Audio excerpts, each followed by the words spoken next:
கற்றது உலகளவாகவும் கல்லாதது கைமண் அளவாகவும் இருக்கட்டும். Hello everyone, எல்லாரும் எப்படி இருக்கீங்க? நல்லா இருக்கீங்களா? இன்னைக்கு நான் பேசுற டாபிக் என்ன அப்படின்னு பாத்தீங்கன்னா, விடுதலை பார்ட் 2 அந்த படத்துடைய மூவியோட ரிவ்யூ தான் இன்னைக்கு இந்த வீடியோல வந்து பேச போறேன். ஏன் இதை பத்தி பேசணும் அப்படின்னு வந்தா, வெற்றிமாறன் சாருடைய பாலிடிக்ஸ் தான் இந்த படம் அப்படின்னே சொல்லலாம். ஏன் அப்படின்னா, ஃபர்ஸ்ட் பார்ட்டில் வந்து விஜய் சேதுபதி சார் வந்து சூரி சார் அரெஸ்ட் பண்ணுவார். ஸோ அதுக்கப்புறம் என்ன ஆகுதுன்ற கண்டினியூஷன் தான் இந்த படம். சூரி சாருக்கு வந்து அப்புறம் மேரேஜ் ஆகுதா இல்லையா அப்படின்லாம் பார்க்கும்போது அவருடைய டிரான்ஸ்ஃபர்மேஷனாக வந்து ரீசனபிளாகவே இல்லாமல் இருந்தது. ஸோ ஒரு கட்டத்தில் எல்லாருமே எக்ஸ்பெக்ட் பண்ணது வந்து அவர் டிரான்ஸ்ஃபார்ம் ஆகணும் அப்படின்ட்டு தான். பட் அந்த டைமில் டிரான்ஸ்ஃபார்ம் ஆகாமல் அன்னெசரியாக கடைசியாக டிரான்ஸ்ஃபார்ம் ஆகிறது வந்து இது அப்போவே பண்ணியிருக்கலாமே அப்படிங்கிற மாதிரி சில சீன்ஸ்லாம் வந்து இருந்தது. அதுக்கப்புறம் வந்து இந்த போலீஸ் விஜய் சேதுபதி சார் வந்து ஒரு இடத்துக்கு கூப்பிட்டு போவாங்க. அப்படி போகும்போது பயங்கர டீம் வச்சு கஷ்டப்பட்டு பிடிச்ச ஒரு person Vijay Sethupathi sir first பார்ட்டில். ஸோ அவருக்கு பந்தோபஸ்தா வந்து ஒரு 5 போலீஸ் அனுப்புகிறாங்க அப்படின்னும் போது வந்து என்னடா இது அப்படின்ற மாதிரி தான் இருந்தது. ஒரு எப்பவுமே ஒரு நார்மலாக ஒருத்தர் அரெஸ்ட் பண்ணுறாங்க அப்படின்னாலே வந்து ஒரு பயங்கரமான ஒரு வேனு காரு அதெல்லாம் ரொம்ப பந்தோபஸ்தாக தான் சேஃபாக தான் கூப்பிட்டு போயிட்டு சேஃபாக தான் கூப்பிட்டு வருவாங்க. கோர்ட்லேருந்து ஸ்டேஷனுக்காக இருக்கட்டும் ஜெயிலுக்காக இருக்கட்டும் எப்படி இருந்தாலும் சேஃபாக போயிட்டு வருவாங்க. பட் அவ்வளோ பெரிய ரொம்ப சென்சேஷனல் ஒரு பர்சனை அரெஸ்ட் பண்ணியிருக்காங்க அப்படின்னும் போது வெறும் ஒரு 5 பேரை போட்டு ஒரு நார்மல் ஜீப்பில் அனுப்புகிறாங்க அந்த வேன் அந்த காட்டுக்குள்ளே அப்படிங்கிறது வந்து பிளண்டராக இருந்தது. இதே மாதிரி போலீஸ் டிபார்ட்மெண்ட் பண்ணவே மாட்டாங்க. இந்த மாதிரி ஒரு விஷயம் பண்ணியிருக்கிறது வந்து என்னடா இது அப்படின்ற மாதிரி தான் இருந்தது. அப்புறம் ஒரு சில சீன்ஸ்லாம் பார்த்தீங்கன்னா, விஜய் சேதுபதி சார் வந்து பேசிக்கிட்டே இருக்கார், படம் ஃபுல்லாக பேசிக்கிட்டே இருக்காரு. ரொம்ப கிறிஸ்பியாக டைலாக்ஸை வச்சிருக்கலாமோ அப்படின்ட்டு எனக்கு வந்து தோணுச்சு. அவருடைய டிரான்ஸ்ஃபர்மேஷன்ஸ், அப்புறம் அவர் வந்து வாத்தியாராக இருந்து எப்படி வந்து ஒரு இயக்கத்துக்கு தலைவரானார் அப்படிங்கிற அந்த டிரான்ஸ்ஃபர்மேஷன் அதெல்லாம் வந்து ஒரு பக்கம் வந்து எல்லாத்தையுமே பேச்சில் எக்ஸ்பிளைன் பண்ணுறாங்க. ஜஸ்ட் லைக் அந்த மாஸான சீன் எலிமெண்ட் அந்த மாதிரிலாம் எதுவுமே இல்லாமல் பேச்சிலேயே வந்து எக்ஸ்பிளைன் பண்ணிட்டு இருக்காங்க அப்படிங்கிறது வந்து ஒரு ரொம்ப பிளண்டராக இருந்தது அப்படின்னு சொல்லலாம். எஸ்பெஷலி இந்த ட்ரெயின் ஆக்சிடென்ட் சீன் இருக்குல்ல, ஸோ இந்த சீனை பற்றி நான் உங்ககிட்ட பேசணும் அப்படின்னு நினைக்கிறேன். எதனால ஃபர்ஸ்ட் பார்ட்டில் ஸ்டார்டிங்லேயே ட்ரெயின் ஆக்சிடென்ட் தான் வரும். ஸோ அதுக்கப்புறம் என்ன ஆகுது அப்படின்னு பார்த்தா அப்புறம் தான் வாத்தியார் தான் ட்ரெயின் ஆக்சிடென்ட் பண்ணார், அவர் அரெஸ்ட் பண்ணணும் அப்படின்னு சொல்கிறாங்க. அந்த டைமில் தான் அப்புறம் இவர் வந்து ஒரு ஸ்டோரியை சொல்லுவார், உங்களுக்குலாம் வந்து தகவல் தான் இருக்கும், உண்மையான ஸ்டோரி என்னன்றதை நான் சொல்கிறேன் அப்படின்ற மாதிரி சொல்லி, நாங்கள் வந்து பாம்பை வெடிக்கணுன்றதுக்காகலாம் வைக்கல, நாங்கள் ஸ்ட்ரெஸ் ஒரு மணி நேரம் மிரட்டிட்டு அதுக்கப்புறம் எடுத்துடலாம் தான் நாங்கள் பாம்பு வச்சோம். பட் அன்ஃபார்ச்சுனேட்டாக அந்த பாம்பை அதுக்கப்புறம் வந்து கவர்மெண்ட் யாருமே வந்து ரிப்ளையே கொடுக்காததுனால அந்த பாம்பு வெடிச்சிருச்சு அப்படிங்கிற மாதிரி ஒரு விஷயம் சொல்லியிருப்பாங்க. இப்போ வந்து அந்த காலத்தில் ஸோ இவங்களுடைய பீரியட்லாம் ரொம்ப லாங் பேக், அந்த மூவியில் இருக்கிற பீரியடாக ரொம்ப ரொம்ப லாங் பேக்கு. அந்த பீரியடில் கம்யூனிகேஷன் அப்படிங்கிறது ஒருத்தருக்குமான கம்யூனிகேஷனே வந்து ரொம்ப நேரம் ஆகும் கம்யூனிகேஷன் அப்படின்னு வரும்போது. பட் ஒரு பர்சனாக நீங்கள் வந்து கவர்மெண்ட்டை காண்டாக்ட் பண்ணணும், இந்த மாதிரி ஒரு விஷயம் நான் பண்ணியிருக்கேன் அப்படிங்கிறது வந்து it will take a time அப்படிங்கிறது அவருக்கு தெரியாமல் போச்சா அப்படிங்கிற மாதிரி ஒரு டவுட் வந்தது. ஸோ இவங்க பாம்பு வைக்கிறாங்க, இவங்க வந்து கவர்மெண்ட்டை மிரட்டுறாங்க, 1 hour யாருமே ரிப்ளை பண்ணாததுனால 1 hour யாருமே வந்து கவர்மெண்ட்லேருந்து காண்டாக்ட் பண்ணல அப்படிங்கிறதுனால சரி ஓகே விஜய் சேதுபதி சார்னு சொல்ல சரி பாம்பை டிஃப்யூஸ் பண்ணிடுறா அப்படின்னு சொல்லும்போது அவங்க டீமில் இருக்க ஒருத்தர் பாம்பை டிஃப்யூஸ் பண்ணவங்களை அமிச்சிட்டேன் அப்படின்னு சொன்னது இவங்களாம் வந்து டே என்னடா இது, அவங்க தானே அங்கே இருக்கணும் அப்படின்னு சொல்லி சரி கேட்கும்போது இல்லை அவங்க வருவாங்கன்னு நினச்சேன் அப்படிங்கும்போது இங்கே தான் எனக்கு ஒரு டவுட் வந்து, அவங்க வந்தாலும் இவங்க தான் பாம்பை டிஃப்யூஸ் பண்ணணும், இல்லை அவங்க வராமல் போனாலும் இவங்க தான் பாம்பை டிஃப்யூஸ் பண்ணுவாங்க, அவங்க வருவாங்கன்னு நினச்சேன் அப்படின்னும் போது இட்ஸ் லைக் என்னடா இது அப்படின்ற மாதிரி தான் இருந்தது. ஸோ பிளண்டராக சீன்ஸ் அப்படிங்கிறது வந்து இந்த மூவியில் இருக்கிறது வந்து ரொம்ப ரொம்ப ஒரு ஹார்ட் ரியாலிட்டி அப்படின்னே சொல்லலாம்.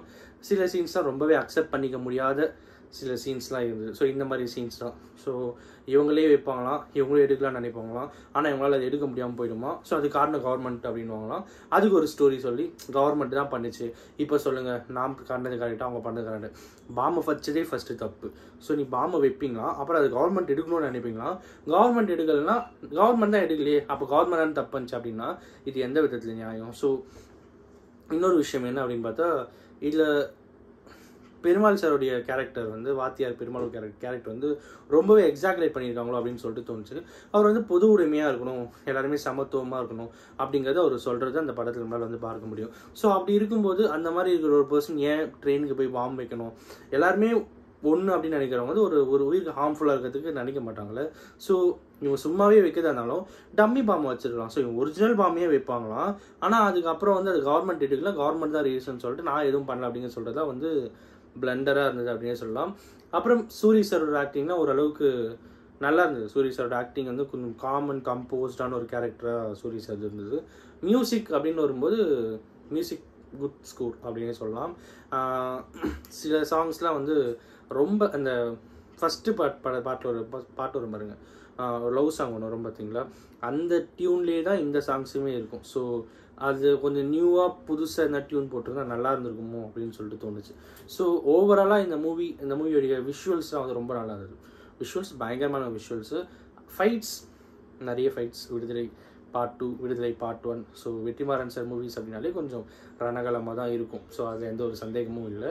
அந்த மாதிரி தான் இருந்தது. அந்த எல்லாத்துக்கும் மேலே ஏன் போலீஸ் டிபார்ட்மெண்ட்டையே டார்கெட் பண்ணுறாருன்னு எனக்கு வந்து தெரியல. எல்லா படத்தையும் போலீஸ் டிபார்ட்மெண்ட் வந்து தரக்குறைவாகவே பேசியிருப்பார், அவரே உயர்த்தி பேசுவார், அவரே குறைச்சி பேசுவார். இந்த மாதிரி விஷயங்கள் போலீஸ் டிபார்ட்மெண்ட்டையே ஏன் அவர் வந்து டார்கெட் பண்ணுறாரு, போலீஸ் டிபார்ட்மெண்ட் மேலே ஏன் அந்தளவுக்கு ஒரு கோவம் இருக்குது அப்படின்னு சொல்லிட்டு எனக்கு தெரியல.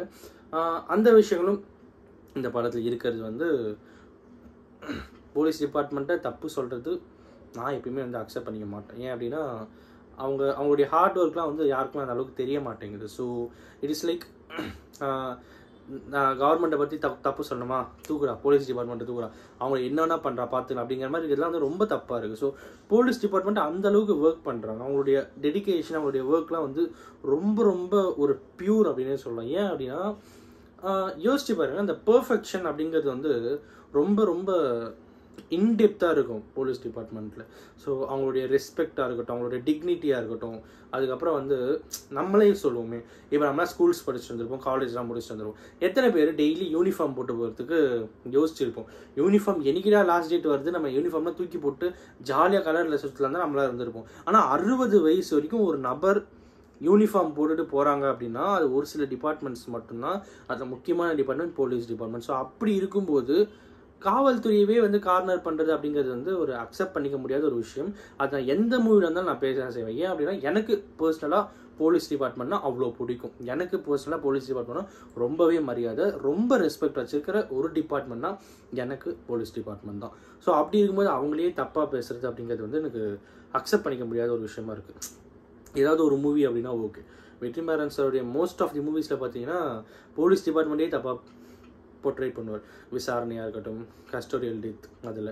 ஸோ அதுக்கப்புறம் வந்து அசுரன், அதுக்கப்புறம் வந்து விடுதலை பார்ட் 1, விடுதலை பார்ட் 2ன்னு சொல்லிட்டு எல்லா மூவிஸும் இது மாதிரி பண்ணுறது வந்து அக்செப்ட் பண்ணிக்க முடியல. ஸோ ஏன் எனக்கு பர்சனலாக முடியல. எதனால்னா எனக்கு பர்சனல் டிபார்ட்மெண்ட் போலீஸ் டிபார்ட்மெண்ட்னா ரொம்பவே வந்து பிடிக்கும்.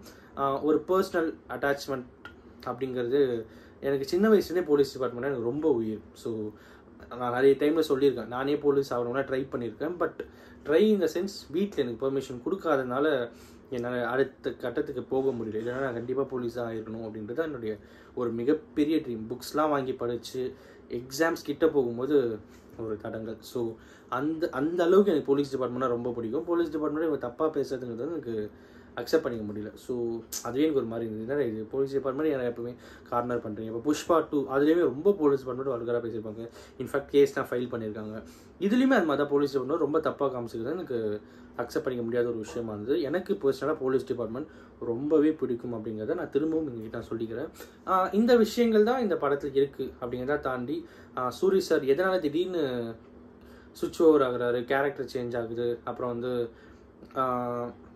இந்த மாதிரி சேது சாரோடைய ஆக்டிங்காக இருக்கட்டும், விஜய் சேதுபதி சார் ஆக்டிங், அப்புறம் மஞ்சு வாரியர் அவங்களுடைய ஆக்டிங், அவங்களாம் என்ன ஆனாங்கன்னே தெரியல கடைசியில். மஞ்சு வாரியர் அவங்களாம் வந்து என்ன ஆனாங்க, அவர் அடுத்த பாட்டு வருதா இல்லையா, அப்படியே போயிட்டு லைன் டக் அப்படியே முடிஞ்சிச்சு டைம் இருக்கும். அந்த மாதிரி தான் இருந்தது. மஞ்சு வாரியர் கேரக்டர் கடைசியாக என்ன ஆச்சு, அப்புறம் அந்த சூர்யா அவர்கள் லவ் பண்ண அந்த பர்டிகுலர் கேர்ளுடைய கேரக்டர் என்ன ஆச்சு. ஸோ இதெல்லாமே வந்து அப்படியே பிளெண்டராக அப்படியே அங்கங்கே டாட்ஸாக வந்து கனெக்டிங் டாட்ஸ் எங்கேயுமே ஃபுல் ஃப்ளெஜ்டாக கனெக்ட் ஆகாமல் ஒரு டாட் ஷேப்ஸ் இருந்தால் எப்படி இருக்குமோ அந்த மாதிரி தான் இந்த படம் இருக்குது. ஸோ ஓவராலாக இந்த மூவிக்கு ரேட்டிங் கொடுக்கணும் அப்படின்னா ஐ திங்க் 6 out of 10 கொடுக்கலாம் அப்படின்னு தோணுது. அப்படின்னா இதெல்லாம் விஷுவல்ஸுக்கு, மியூசிக்கு, இதுக்கெல்லாம் தான். ஸோ ஸ்டோரி வைஸாக பார்த்தீங்கன்னா இந்த ஸ்டோரி வில் பி லைக் ரொம்ப பழைய காலத்து ஸ்டோரியாக இருந்தாலும் ஐ அக்செப்ட் இன்றைக்கும் நிறைய இடத்துல வந்து அந்த டிஸ்கிரிமினேஷன் அப்படிங்கிறது இருக்க தான் செய்யுது. பட் இருந்தாலும் அந்த அளவுக்கு இல்லை அப்படிங்கிறத சொல்லணும் அப்படின்னு நினச்சேன். இதுதான் இந்த வீடியோவுடைய நோக்கம். அண்ட் அஃப்கோர்ஸ் இந்த வீடியோ யாருன்னா ஒருத்தருக்கு நாலேஜ் இருக்குன்னு சொல்லி நான் நம்புகிறேன். Thanks so much.